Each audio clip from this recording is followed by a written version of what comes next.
Produire du biogaz pour répondre à ses propres besoins énergétiques ? 10 agriculteurs travaillant sur 4 exploitations voisines se sont donné les moyens de relever ce défi.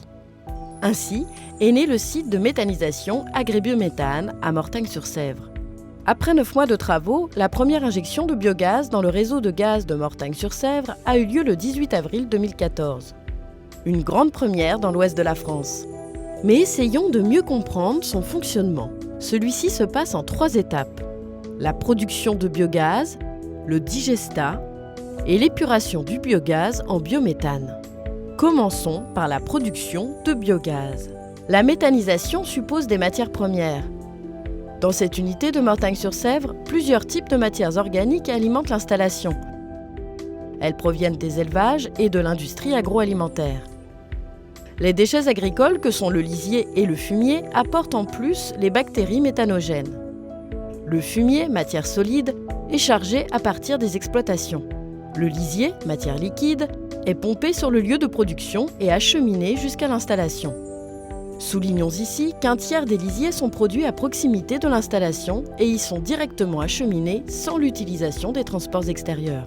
Les boues provenant des résidus d'exploitation d'entreprises comme la boulangère constituent les matières agroalimentaires qui apportent la graisse nécessaire au mélange.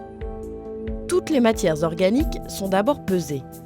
On note ensuite soigneusement leur provenance et leurs caractéristiques. Le fumier et les boues sont ensuite déversés dans la trémie. Le bâtiment qui accueille ces matières est mis en dépression, ce qui permet d'une part de contenir les mauvaises odeurs et d'autre part d'aspirer l'air environnant. Ainsi, aucune odeur n'émane de ces opérations de déversement. L'air aspiré passe par un mélange de tourbe et d'écorces humides dont la fonction est de piéger les odeurs, tandis que des bactéries désodorisent au maximum l'air traité. Les matières premières dans la trémie sont déversées dans la fosse tampon où elles sont brassées en permanence. Le lisier est vidé directement dans la fosse tampon. Étanche, la fosse tampon permet de limiter l'arrivée d'air dans le prémélange pour préserver la qualité finale du biogaz. Le prémélange issu de la fosse tampon est broyé et transféré dans le digesteur où il est complété par 10% de son volume avec de la graisse agroalimentaire, stockée elle aussi en fosse. Dans le digesteur, la matière première est chauffée à 39 degrés pendant 30 jours. Elle va progressivement se dégrader grâce aux bactéries méthanogènes qui sont déjà présentes et se multiplient dans le digesteur. La matière dégradée est transformée progressivement en biogaz. Précisons qu'il contient à ce stade du méthane, du gaz carbonique, de l'eau et du soufre. Par trop-plein, le mélange passe du digesteur au post-digesteur, où il continue à être chauffé pendant 20 jours supplémentaires. Nous l'appellerons désormais le digestat. Le post-digesteur est une réserve tampon de digestat, en amont de la séparation de phase. Il a pour fonction de parachever la réaction et d'éviter la perte de méthane. Près de 15% de biogaz est encore produit dans ce post-digesteur. Mais attardons-nous d'abord sur la deuxième étape, le sort du digestat. À la sortie du post-digesteur, le digestat est acheminé vers l'étape de séparation de phase. Là, il est régulièrement pressé par une vis sans fin permettant la séparation du liquide au travers d'une grille. Sa forme solide est ensuite récupérée dans l'ébène, avant d'entrer dans la fabrication du compost. Mais ça, c'est le travail d'une entreprise spécialisée qui va s'occuper de mélanger et broyer le digestat solide avec d'autres produits organiques. Le mélange est ensuite composté et pourra être utilisé dans les jardins et les potagers. Ce compost ainsi obtenu est un produit naturel de qualité qui permet de respecter l'équilibre écologique. Le digestat liquide, lui, est stocké dans une poche à raison de 3000 m3 sur le site et de 7000 m3 dans plusieurs fosses réparties au plus près des parcelles sur chaque site d'exploitation. Ce produit obtenu se substitue à l'engrais chimique. Il est principalement composé d'azote ammoniacal. Il servira à être répandu sur les cultures agricoles grâce à un matériel spécifique, le Quadraferti. Le digestat liquide est poussé par une pompe de la fosse de stockage jusqu'au Quadraferti. Il pénètre directement dans le sol au plus près des racines, ce qui le rend rapidement assimilable par les plantes. On lui reconnaît la vertu d'être devenu un produit homogène inodore d'une qualité constante qui n'acidifie pas les sols.